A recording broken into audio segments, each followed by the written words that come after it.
मुंबईतील ओशिवरा पोलीस ठाण्यात पोलीस शिपायाच्या मदतीने न्यायबंदी आरोपी फरार। प्रकरणामध्ये पोलीस शिपायाचाही सहभाग असल्याचं निष्पन्न। संघटन सृजन अभियानाची सातारा जिल्ह्यातून सुरुवात। हिमाचल प्रदेशचे आमदार मलेंदर राजन यांनी कराड येथे कार्यकर्ते आणि पदाधिकाऱ्यांसोबत साधला संवाद।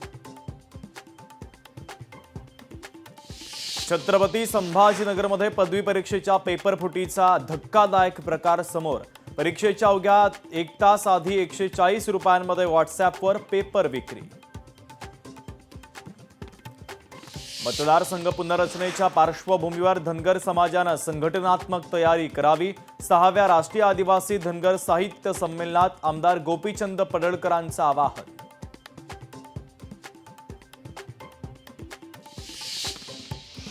संगमनेर येथील भोंदू गडगेवर कारवाई करा। अंधश्रद्धा निर्मूलन समितीची मागणी। वारंवार पाठपुरावा करूनही कारवाई न केल्याची तक्रार।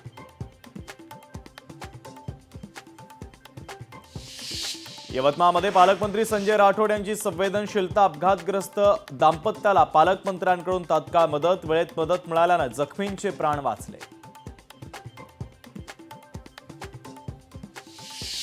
चंद्रपूर जिल्ह्यात देखील भूकंपाचे धक्के। 3.4 रिश्टर स्केलचा भूकंप। दुपारी 4:22 भूकंपाचे धक्के जाणवले।